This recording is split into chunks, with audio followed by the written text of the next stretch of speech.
Well, it is finally October. I can't believe this year went by this fast. It's almost crazy. And I know you're thinking about your fall outfits with your boots and your leather coats, and you're preparing for the end of the year. But one thing that you definitely need to do is make sure you are working on your end of year financial plan and starting to prepare for the next year. Let's talk about it.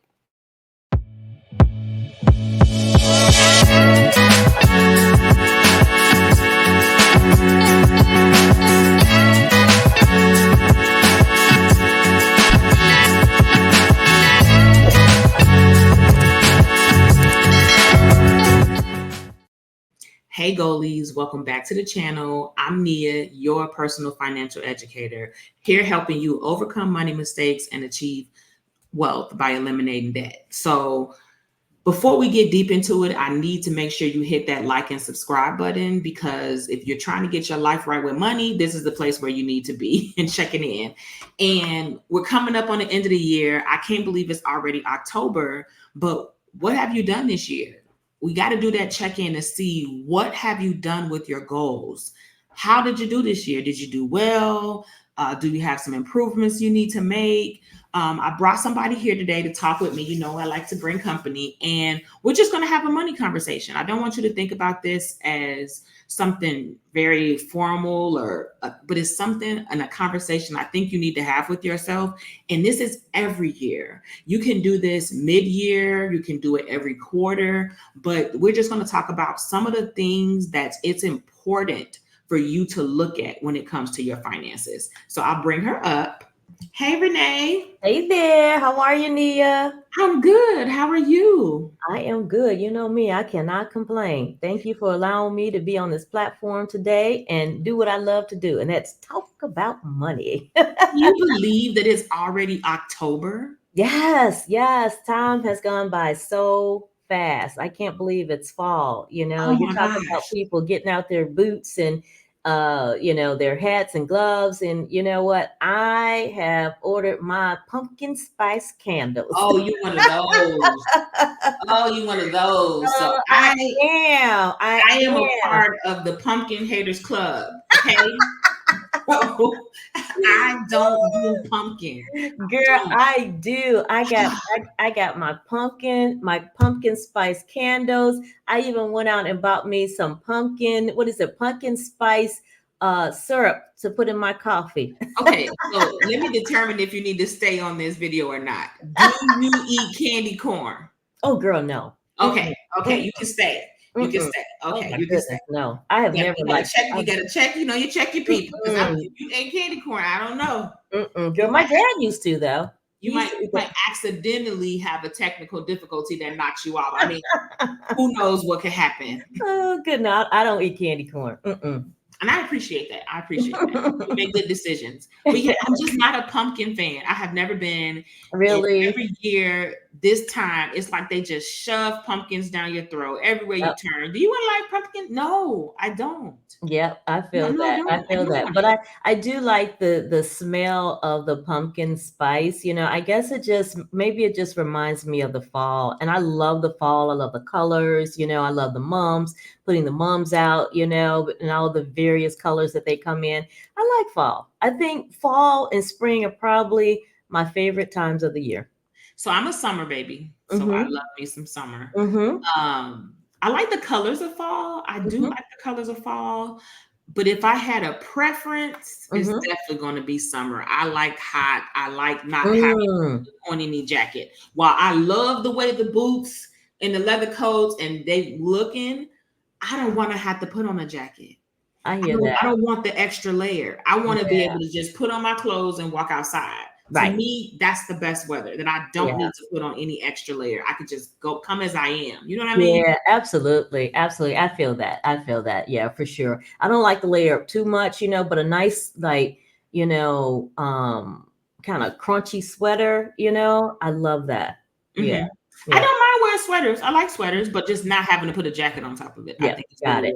is Yeah. where I start to be like, here we go. Right. But getting to our topic today. So Mhm.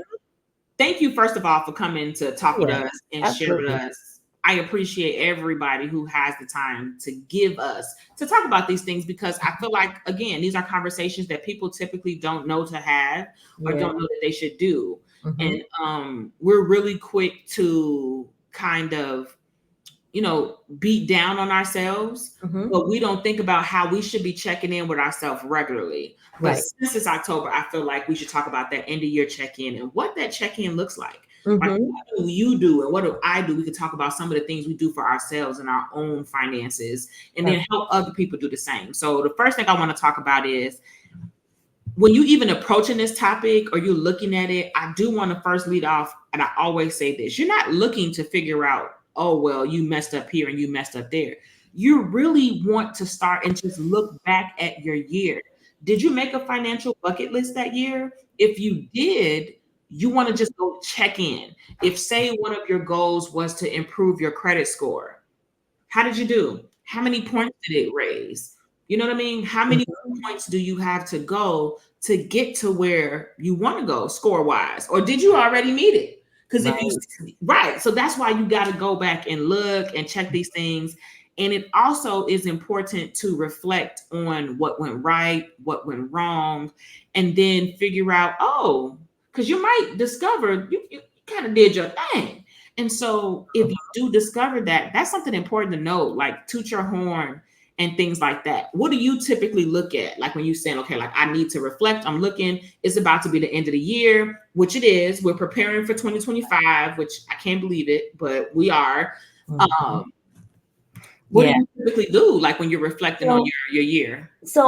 first of all, I like to begin with the end in mind. We've all heard that saying by Stephen Covey, right? And so this is actually the time of the year where I know a lot of people, maybe reflecting on some of their goals from the prior year, but I'm also thinking about, 2025 now. I like to start thinking about what is it that I want to accomplish in 2025, and I start planning for that in November and December, and then once I've done that, I like to do a check-in every quarter, so I use this planner by Michael Hyatt, and it's basically a planner that you utilize on a quarterly basis. And so you can go in and you can put in what is it you want to accomplish for the quarter. And then, of course, as you go through the planner, you're thinking about every day, what are your big three? What are the top three things that you need to do in order to hit your quarterly goals? So I really like that approach. And so some of the things, just to be really transparent, for this year that I wanted to do was to pay down some debt and increase my credit score, and I'm a little anal though when it comes to my resources. So I don't expect people to do what I do. Okay. I'm an accountant. I'm a financial planner. So my mind operates in numbers, but I would go out and I would look at Credit Karma pretty much on a monthly basis to see, okay, where am I?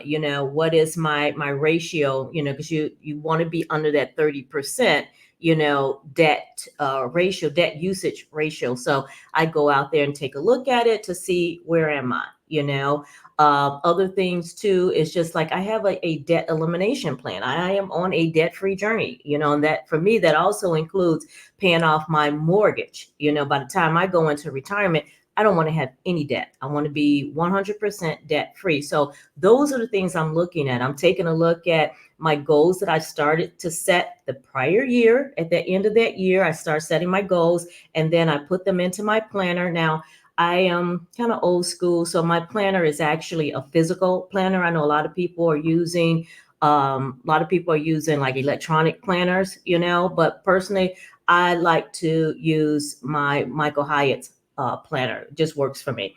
And then, like I said, setting my goals for each quarter so that I can make sure that I'm hitting my overall target. That's what's important to me. And setting those milestones along the way so that when I do check in, I can see, okay, my credit score was maybe 700 this year. And if my goal is to be at 750, 775, where am I along the way? So having those milestones in place is important because they help us to see, where we are, how far we have to go, and how far we've come. So with that being said, I don't know if you knew this, but did you know I have a financial planner? I did not know you had a financial planner. I have a budget planner. I have a budget planner that I created, and it's themed with nice and colorful things per month, and you can do Mm-hmm. monthly, daily, Mm-hmm. and it has a financial bucket list there, I love spending that. tracker, debt repayment, like in that same sense of idea, because I Mm-hmm. feel like even if you're not someone who is like us, like we might be, some people might consider us overzealous because we check into our finances the way that we do. I still think that it's something like you should look at. It's not something you can say, oh, well, we're just going to set and then forget, never look at again, because how do you know how you're doing? So for Right. me, I'm kind of on the same thing. You know, I relocated recently and didn't plan on it, but ended up purchasing a house, which Mm-hmm. was definitely unexpected for my Mm-hmm. finances. So I wasn't preparing to purchase a house at the time that I bought one. Mm-hmm. And so I want to recoup some of my money. Right. I need some of my money put back. Right. I need to build my credit score as well, because of course I had a lot of inquiries because I shopped around, and Mm-hmm. I shopped around. That's a whole nother story. Like it was past the mark where they consider it a new inquiry. Okay. Right. Yeah. Right. So Mm-hmm. with that being said, I want to improve my credit score. Mm-hmm. This is also the 10th year since I filed bankruptcy. So my bankruptcy should be falling off this December. Oh, congratulations. Yes, I know. So I'm Mhm. excited about Let's that. wait a minute. Can we talk about celebrations? Woohoo! Yes. Let's celebrate You know that, what? girl. Actually, Let's that knocks celebrate us into that. the next thing we want to talk about. When you look at it and you're Yes. reflecting on what you did good, what you did bad, if you did something well, make sure Mm-hmm. that you celebrate that win. Reward yourself. Yes. And when you reward yourself, I want you to reward yourself with something that you really enjoy, something Mm-hmm. that you're really wanting. Maybe it's something that you might have been slowing down on while you're on your financial journey. Mm-hmm. I've had customers who really loves to order Uber Eats before, Mm-hmm. Mm-hmm. like they loved it. And Mm-hmm. so one of her rewards was she gets to go home, sit down, order her Uber Eats, sit on her couch, watch her TV, you know, lean back and just enjoy her food, because Right. that was something that she true, and it sounds simple, Mm-hmm. but it's something that she truly enjoyed. So that's Mm-hmm. one of the rewards that she built in. And Good so for you want to her. do something similar to that. Right. Make sure you're celebrating your wins and rewarding yourself. It's Yeah. also a testament to your journey. Like this is not easy. Mm-hmm. Making any progress is a beautiful thing, and it's something that you want to be working on, and you want to congratulate yourself for doing it. What do you do? Like what's something you do to reward yourself when you reach a goal? You know what? That's a good question because, I think for me, I'm always rewarding myself, Ooh, but not necessarily financially. You know what I mean? it doesn't Uh, have to be. right, exactly. Because like sometimes I'll just sit down, like and write in my journal just about how grateful I am, just for that sense of awareness, around my money. So I don't always, reward myself, honestly, because I'm at a different space in my head around my money. There was a time where I did reward myself on a regular basis because I realized that I am on a journey. I'm not going to always get it right. And even now I don't expect to get it right all the time. But I'm always trying to just get 1% better every day, building that habit, building a better, financial muscle, so to speak, So I wish I could say that, there's something that I do, because honestly, I add in some of my rewards in my budget, in my spending plan, like I love to read, and so I will embed, a line item in my spending plan to ensure that I get myself a book a month if that's what I want, Also the same thing with my lattes, this whole idea around, oh, don't drink your lattes, girl, I'm having my Only if they're latte. pumpkin spice, don't drink them. Oh, and I like that Only one. don't drink them if they're not pumpkin. Yes, you know what? I like the pumpkin spice latte, but I'm gonna be honest. It's too doggone expensive. Really? It's I expensive? think it's expensive. I mean, here in the Chicagoland area, that pumpkin spice latte is hitting on close to $7, and I'm Oh, just not wow. there. I'm no. So I like my lattes, but girl, I'm just not going to go down that path. Full disclosure, I don't drink coffee at all, so I'm not drinking anybody's latte. I just like to Right, talk. right, exactly. Now, I'm I not will drinking say this. anybody's latte. I will say this. I do have stock in Starbucks. Now that's what I tell Apple people. When Yes, Apple I people talk about me do. for not having an Apple phone, I'm like, the only thing I own of Apple is their stock. Yep. So Now for let me me, let me be clear here. We are not endorsing anything. Okay. So we're not telling you to oh, go out and yeah, go buy stock. Okay. So we're not doing that. This is educational purposes only. absolutely, yes. Mhm. Anything that I make or any video I put out, I am your Mhm. financial educator, your Right. personal financial educator. So I'm Absolutely. putting it out to have the education, put it out there, have the conversations. These are money conversations, Right. inspiring you to have your own conversations. Right.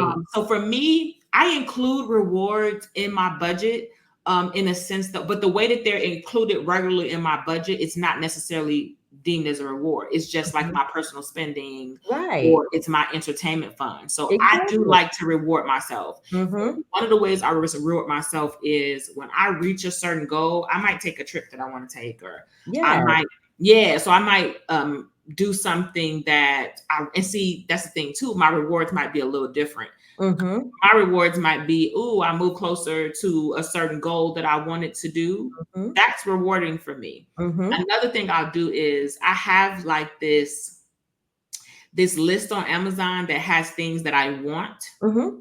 but I don't really need.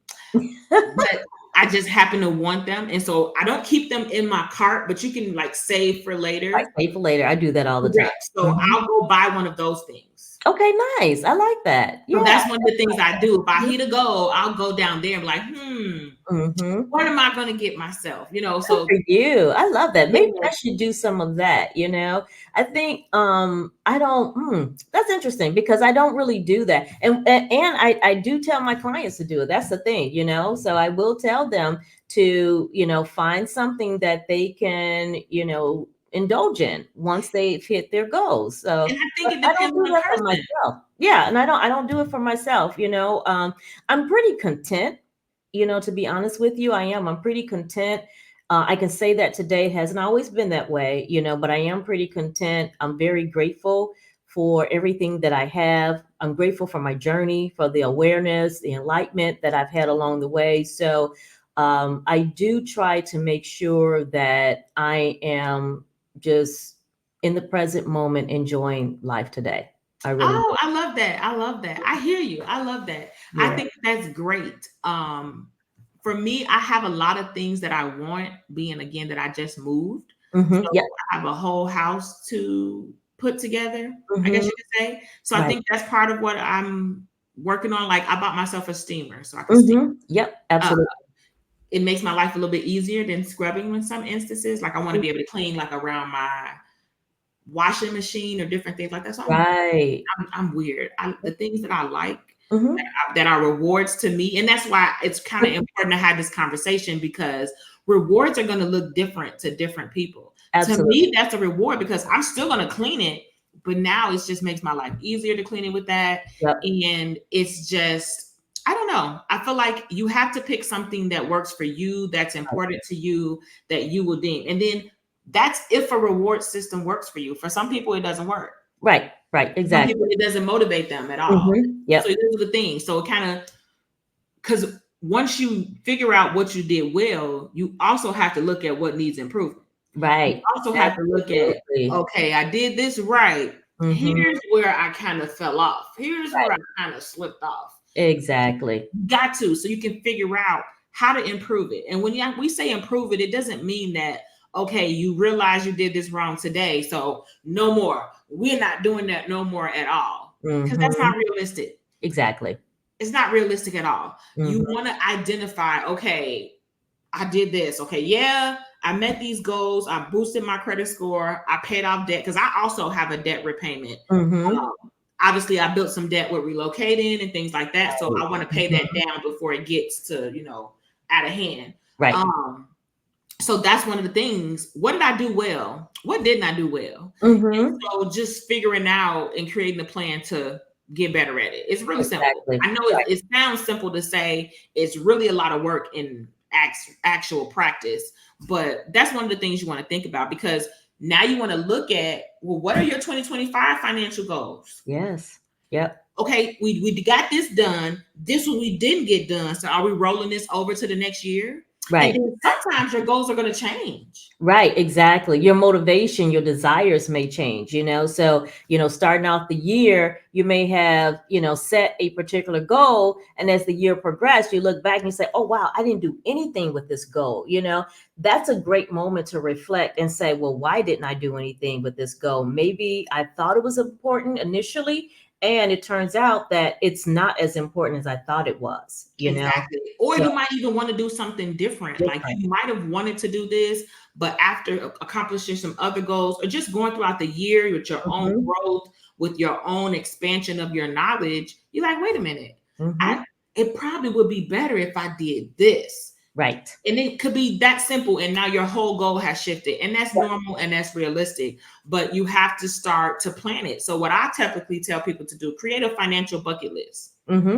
So you're doing this review, you're reviewing what went well, you're reviewing what didn't happen. If something didn't happen and you weren't able to accomplish it, why? Yes, exactly. What was the reason very why? Important. Yes. Yeah. Why didn't you accomplish it? Was it that something happened, something came up? Because life is always going to be life. Yes, it is. Was it that you weren't as motivated? You want to look into those things, because if you're going to roll this goal over to the next year, you have to address why it wasn't done. Exactly. Because otherwise it's just going to sit on your list next year, just like it did this year. Exactly. Right? It's going to be rolling over to eternity. So it's kind of that conversation that real conversation you got to come to yourself and have with yourself in the mirror. And don't forget preparing for tax time. That's right. Now, I'll let you go ahead and jump on your soapbox as somebody who does taxes. Don't you wait to the last minute. Please don't.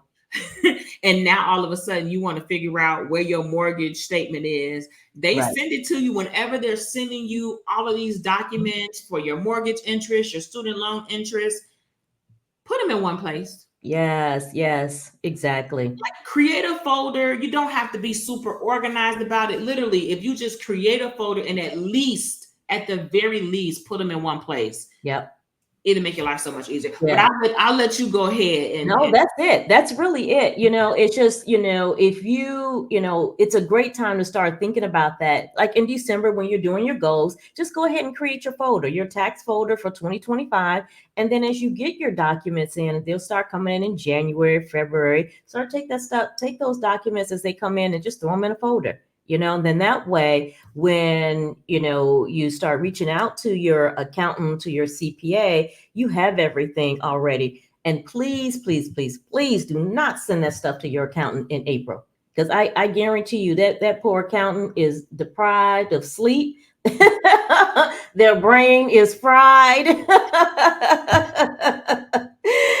And they are in extension mode. They're like, okay, it's going on extension. It's going on extension, So really try to get your information to your accountant as soon as possible. I would say, as early as early March, February, late February, when you start getting those documents in, send that stuff over to your accountant so that they can start, putting the data in. And then that way, if you do have to go on extension, if you have taxes that are a little bit more complicated, then they're not trying to figure out what your tax liability is going to be at the last minute, because, you may get an extension, but the extension is, an extension to file, not an extension to pay. So you still have to pay. And so if you typically owe, you want to make sure that your tax accountant can figure out what that tax liability is going to be well in advance of April. Ooh, that's a big one. And then, sometimes you don't know if you're going to owe, but if you went exempt all year and you forgot to put it back, chances are you're probably going to owe. So you want to start preparing for that. And so be mindful. Right. Like they said, very demure, very mindful of the fact that if you owe and they file an extension for you, that has nothing to do with your debt that you owe to the IRS. Right. It has nothing to do with your tax bill. They like, okay, yeah, you can extend that, but we still need some money. We want our money. We want our money. And today, not tomorrow. Right. And it's possible that you may still get hit with interest and penalties. Sometimes people don't understand that. If you underpay, then you could get hit with interest, underpayment penalty, and interest on top of that. So if you haven't done your taxes, like, how do you even know what to pay? Right. What do you mean? Like, if you haven't done, you have to do them. You got to do them. Even if, so like I said, even if you don't have all of your documents, because people who have more complex tax returns, maybe they have a K-1 that's coming in from a partnership or an S Corp or something. And so they don't have all their numbers. That's very common, that they may not have all of their information yet, but we have to estimate what we think is going to be on that K-1, from that partnership or from the S Corp. So we'll reach out to whomever it's coming from and say, hey, what do you think is going to be on there? And in most cases, they've come up with some type of an estimate. And then we take that estimate, plug it into our personal tax returns for our clients so that we can get some sense of what that's going to look like. Okay, so that's good to know. So just kind of to recap and talk about the things that we talked about today. You don't want to just set your financial goals and then never revisit them. You Right. have to go back and look and see, how did you do? What did you do well on? What did you do so well on? And why did you do so well on it? Because you want to use that as ammunition. It's not there to make you feel bad or discourage you or remind you. It's more so for you to use as fuel and ammunition and prepare for the next year. Because realistically, you don't always meet your goals the first time that you make them. And they continue to roll over and you continue to accomplish them. You tweak them, you make adjustments, different things, but you got to figure out what's wrong so that you can make it right. And then you also want to make sure that you are assessing what you need to improve, right? Absolutely. I would definitely agree with that. I would just say, be careful rolling the goals over year after year after year, because that could be a little depressing too, especially when you start to reflect back and you're like, oh man, I said I was going to do this and I still haven't done this, and so that's why it's a good idea to ask why. To take a moment and say, okay, well, maybe I didn't have the resources I needed to do this. Maybe you said, okay, I'm going to take this certification and, I didn't have the resources. Well, maybe it's time, a good idea to be a little creative to see, how can I get these resources, so that I can do this, so I can accomplish my goals. But you do have to ask the why. That's important. Yeah, so then definitely you want to take whatever information you gather and help it with you building for the next year. Yeah. So that's the purpose of the process, so that you can take and build for the next year, so that you can be more successful next year, get more things accomplished, create new goals again. And it's a wonderful process that goes over and over again. And then don't forget that while you're doing all of these things, making sure you're preparing yourself, because we all know what happens right after the end of the year. Tax time. So you don't want to get yourself caught up in the last minute. And now you're getting these documents, you have them everywhere, you can't find them, you're searching your email, and it's just a whole mess. Right. Absolutely. I've definitely been there before too. But that's all we have for today. We're going to close out this video. Thank you all for coming. Make sure you hit that like and subscribe button, and we'll catch you on the next video. Yep.